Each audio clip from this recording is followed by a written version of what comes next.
Bagong lahat, akin muna i-introduce sa inyo yung mga dapat natin gamitin sa paggawa ng manual plat. Una dito ay gagamit tayo dito ng triangular scale. Yan. Triangular scale. Ang purpose ng triangular scale na ito ay dito tayo kukuha ng sukat natin sa gagawin nating plano. Dito tayo magpamili ng kanya-kanyang scale. Kung ang gusto ba natin sa plano ay medyo malaking object ang gagawin o maliit, dito rin nakapapaloob dito sa triangular scale mayroon tayong mapagpilian.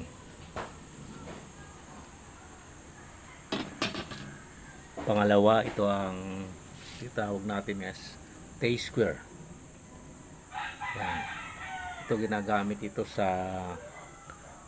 paggawa ng horizontal line at saka pinaka-guide din ito ng triangle na sa paggawa ng vertical lines at horizontal line. Gagamit tayo ng triangle sa paggawa natin ng vertical lines. Yan, sa ating object na gagawin. At saka pinaka-guide na rin ito, itong T-square na pinakita ko sa inyo ng triangle na aking hinahawakan. Kaya mayroon tayo nito. Bukod sa riyan, gagamit tayo ng thick pen. Itong thick pen na gagamitin natin dito sa pagguhit ng plano ay bali tatlo lang na point ang dapat natin gagamitin. Kung nasa medyo makapal nga agi ng pagguhit natin ay pwede na rin ito yung 0.5 at saka yung hindi naman gaano makapal pwede na rin yung 0.3 at ang point number 2 naman pwede naman ito gagamitin sa mga dimension na ating gagawin. Medyo manipis lang ito siya.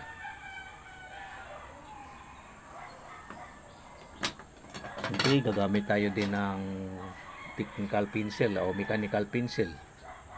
Yan, para sa bagong lahat, sketch muna ang ating gagawin ay lapis muna bago natin i-finalize sa mechanical pen o technical pen o di kaya sign pen. At saka gagamitin tayo dito ng marker para sa borderline natin na gagawin. Ito tawag ng borderline, yan ang makapal na hibla ng ating pagguguhit. Yung tinatawag na borderline. Yan, itong gagamitin natin itong marker na ito. Saka siyempre tracing paper. Yan ang ginagamit natin pag makagawa na tayo ng sketch. Atin naman ito i-trace itong tracing para sa magiging finalize na pagguhit natin ng plano. At saka kailangan nasa tracing yung ating gagawing plano dahil para sa pag-blueprint natin ay mainam siyang ilawan ng blueprint machine natin. Medyo transparent kasi ito. Kaya dito ang lumalabas yung maganda pag-blueprint. Basta tracing ang gagamitin natin. Mayroon din makapal, mayroon din manipis. Kung mainam na rin yung medyo makapal ang tracing gamitin natin para iwasin natin yung pagkapunit. Sige po, yun lang. At okay, let's start natin sa ating gagawin. Ay mga ka-write-ups, magandang araw po sa inyong lahat. Ako'y gagawa naman ng plano ng bahay. Ito ay ipapakita ko sa inyo kung paano gumawa ng plano sa pamamagitan ng manual. Kasi wala tayong gamitan para sa AutoCAD na gagawin natin. Ito yung manual lang. Ito isa sa mga talent ko rin, yung talent na aking ginagawa tuwing may mga client ako. Okay, let's start. This is facing people.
Una sa lahat, gagawa muna tayo ng borderline dito sa tracing by using pintel pin.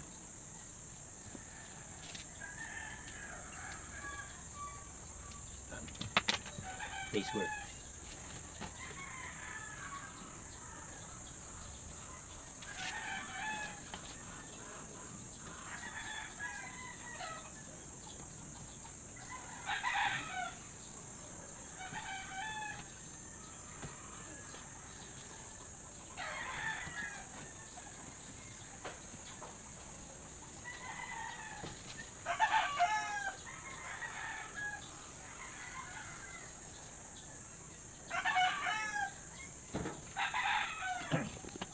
Bali manual lang ito dahil siyempre wala tayong kagamitan para sa AutoCAD. Kaya i-test muna tayo ng manual works sa plan.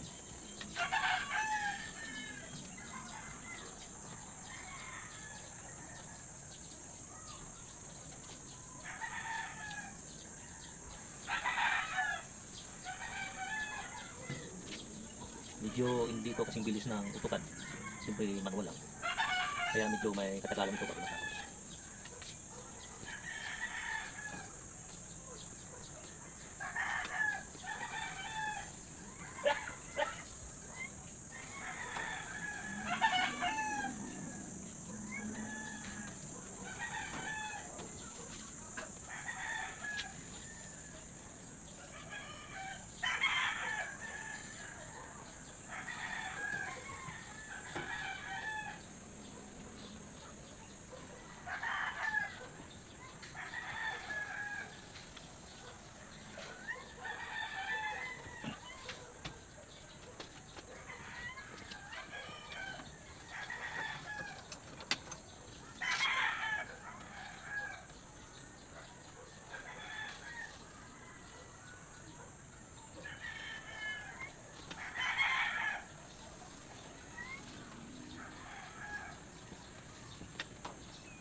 dito sa borderlines na ito, mga aking ginawa, ay nakapapaloob dito ang pangalan ng katutuan ng plano, draftsman. It is drawn by, then civil engineers, PTR number niya, license number, this issued, kung saan issued, pati number, date. Dito sa project, nakapaloob dito sa borderline na ito, ay ang post two-story residential building, addition. And then, the project owners ay may pangalan ng ari ng dalawang residential kung saan siya nakatira o saan tayo, please. At saka the next one is revision sheet and contains. Ang tinatawag na revision dito ay ang mga title ng mga gagawin ditong plano tulad ng first floor plan, second floor plan. Yan, ang napapalog dito sa revision. At dito sheet number kung ilang sheet ang ating magagawa. Sige, patuloy tayo sa paggawa.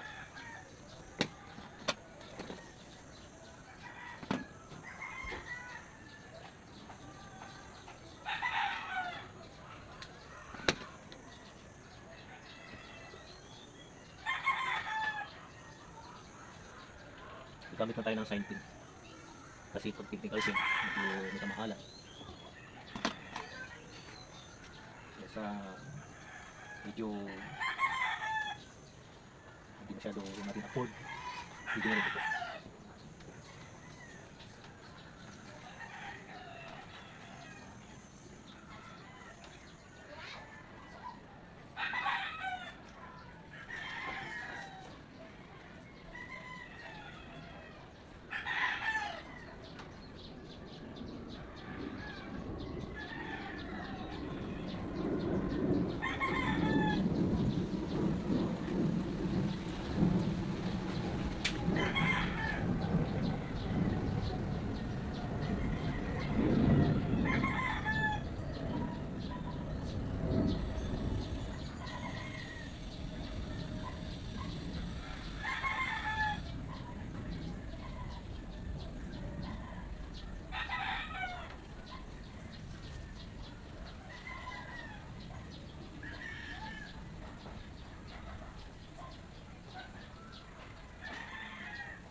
Sa mga technical field naman yung ating gagamitin, may mga designated tayong mga point. Sa medyo makakapal ang pinaka kanya ng foremanship ay ito pwede na ito yung 0.5. And then yung sa medyo manipis lang ang pagka sulat natin, itong maliit ang pino, hindi tayo gagamit ng 0.2 o 0.3. Yan lang po.